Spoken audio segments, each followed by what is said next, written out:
This channel does not promote any violent, harmful, or illegal activities. All content provided by this channel is meant for an educational purpose only.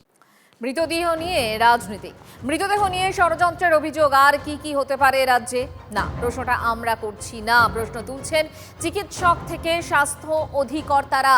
UEN Jaipur is a perfect target for prospective students aspiring for good jobs, good education with future-ready skills. যার উত্তর দিয়ে কার্যত ভ্রমা ফাটাচ্ছেন চিকিৎসক মহলেরই একাংশ। রাজ্যের এক সরকারি হাসপাতালের ময়নাতদন্তের রিপোর্ট নিয়েও কারচুপির অভিযোগ উঠছে। বিরোধীরা প্রশ্ন তুলছেন, তিলোত্তমার ময়নাতদন্তের রিপোর্ট নিয়েও কারচুপি হয়নি তো?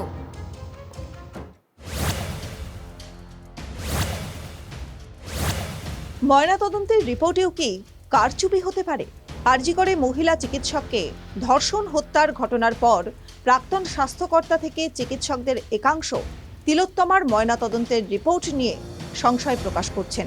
আমজনতার বিশ্বাসেও চিড় ধরিয়ে দিচ্ছে তাদের আনা সব শোরগোল ফেলে দেওয়ার মতো অভিযোগ। এবার কোচবিহারের MJN মেডিকেল কলেজের MSVPর বিরুদ্ধে চাঞ্চল্যকর অভিযোগ ওঠে। পোস্টমর্টেম রিপোর্ট পরিবর্তনের জন্য ডাক্তারদের চাপ দেওয়ার অভিযোগ। MSVP রাজীব প্রসাদের বিরুদ্ধে অভিযোগ অধ্যাপক চিকিৎসকের। স্বাস্থ্য ভবনে অভিযোগ পাঠিয়েও সুরাহা হয়নি বলে অভিযোগ। উল্টে অভিযোগকারী কলকাতার SSKM এ বদলি হয়ে যান। অনেকগুলো ঘটনা ছিল, ওগুলো সবগুলো তো ডিসক্লোজ করা যাবে না। তার মধ্যে সিভিয়ার এক্সিমিনেশন কেসও একটা ছিল, এরকম অনেক আছে। পোস্টমর্টেম এটা ঠিক হয়নি, ওটা ঠিক হয়নি, ইনডাইরেক্টলি বলতেন। TV9 বাংলা যোগাযোগ করে কলেজের অধ্যক্ষ কুমার মণ্ডলের সঙ্গে। এমন গুরুতর অভিযোগ যে তার কাছে এসেছে তা স্বীকার করে নেন অধ্যক্ষ। ডক্টর তনয় মহন্ত আমাকে একটা চিঠি দেন, তাতে করে ওনার বেশ কিছু অভিযোগ, সম্ভবত 5টার মতো অভিযোগ ছিল। তো সেই অভিযোগগুলোর মধ্যে একটি ছিল যে পোস্টমর্টেম সংক্রান্ত, সেখানে MSVP অযথা যার যেটা এখতিয়ার ছিল না কিন্তু ইনফ্লুয়েন্স ক্রিয়েট করতো, যে তার কিছু কিছু সিলেক্টিভ কোনো কেসের ক্ষেত্রে পোস্টমর্টেম রিপোর্টটাকে পরিবর্তিত করার এরকম একটা চাপ দেওয়া হতো বলে অভিযোগপত্রে আছে। সেই অভিযোগপত্র ইতিমধ্যে স্বাস্থ্য ভবনে পাঠিয়ে দিয়েছেন অধ্যক্ষ। তবে স্বাস্থ্য ভবনের ভূমিকা নিয়েই প্রশ্ন তুলছে চিকিৎসক মহলের একাংশ।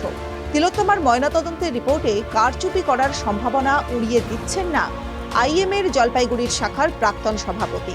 এই চিকিৎসকদের মধ্যে একটা ভয়ের বাতাবরণ তৈরি করে এতদিন রাজত্ব চালিয়ে গেলেন মেডিকেল কলেজগুলোর বুকে, তারা পোস্টমর্টমকে প্রভাবিত করতে পারবেন না এমন ভাবার কোনো কারণ নেই। সেটা হয়েছে কি না তার জন্য যথাযথ নিরপেক্ষ তদন্ত যদি হতো তাহলে হয়তোবা স্বরূপ উন্মোচিত হতো। এইসব শুনে আরও এক অভিযোগে শান দিচ্ছেন বিরোধীরা। এটা সম্পূর্ণভাবে কারচুপি হয়েছে বলেই মানুষের অনুমান, আমাদেরও অনুমান তাই। যে চিকিৎসক কুকুরের ডায়ালিসিস করতে পারে SSKM হসপিটালে, যারা বিভিন্ন সময় বিজেপির কর্মীর মৃতদেহ স্ট্র্যাঙ্গুলেশন সেটাকে আত্মহত্যা বলে পোস্টমর্টম করে সার্টিফিকেট দিয়ে দিতে পারে, তো তারা এক্ষেত্রে করেনি। এটা যখন একটা পরিকল্পিত চক্রান্ত তাকে পৃথিবী থেকে সরিয়ে দেবার। তিলোত্তমা পর্বে বহু ময়নাতদন্ত নিয়ে ইতিমধ্যেই প্রশ্ন উঠতে শুরু করেছে। যে হাসপাতালে খুন, কেন সেই হাসপাতালেই ময়নাতদন্ত হলো? ময়নাতদন্ত টিমের কিছু ডাক্তারের উপস্থিতি নিয়ে প্রশ্ন উঠেছে। একাধিক সিনিয়র থাকা সত্ত্বেও কেন মলি বন্দ্যোপাধ্যায়? উঠেছে প্রশ্ন। ময়নাতদন্তের পরই পুলিশ মা বাবার হাতে দেহ তুলে দেয়নি, মা বাবা হাসপাতালে, অথচ পুলিশ দেহ নিয়ে বাড়ি চলে যায়। এমন অনেক প্রশ্নের উত্তর খুঁজছেন তদন্তকারীরাও। সুমন কল্যাণ ভদ্র ও প্রসেনজিৎ চৌধুরীর রিপোর্ট, TV9 বাংলা।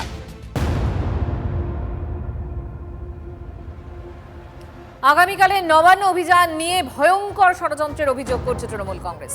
আজ দুটো ভিডিও সামনে এনেছে শাসক দল, যেখানে বডি, লাশ, গুলির মতো শব্দ শোনা গিয়েছে। তৃণমূলের অভিযোগ নাশকতার ছক চলছে, ইন্ধন দিচ্ছে বিজেপি, RSS, CPM।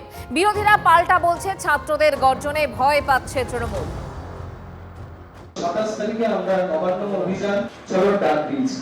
আমরা হচ্ছি ছাত্র সমাজ। এটা বিজেপি এবং তাদের শাখা সংগঠনগুলো প্রমোট করছে। পুলিশ মন্ত্রী ফেল, সোমবারের মধ্যে পদত্যাগ করুন, নইলে মঙ্গলবার গুলি চললে তার দায় মমতাকে নিতে হবে। তিলোত্তমার জন্য বিচার চেয়ে নবান্ন অভিযানের ডাক, তাই নিয়েই তেতে রাজ্য রাজনীতি। মঙ্গলে কি অমঙ্গলের আশঙ্কা? তৃণমূল কংগ্রেস অন্তত সেই ইঙ্গিতই দিচ্ছে। কুণাল, চন্দ্রিমা, জয়প্রকাশ সোমবার সকালে একযোগে তৃণমূলের 3 নেতার সাংবাদিক বৈঠক। সেখানেই 27 অগস্টের নবান্ন অভিযানের পিছনে বড়সড় ষড়যন্ত্রের বিস্ফোরক অভিযোগ শাসক শিবিরের।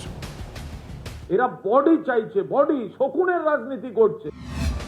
কিসের বডি, কিসের শকুনের রাজনীতি?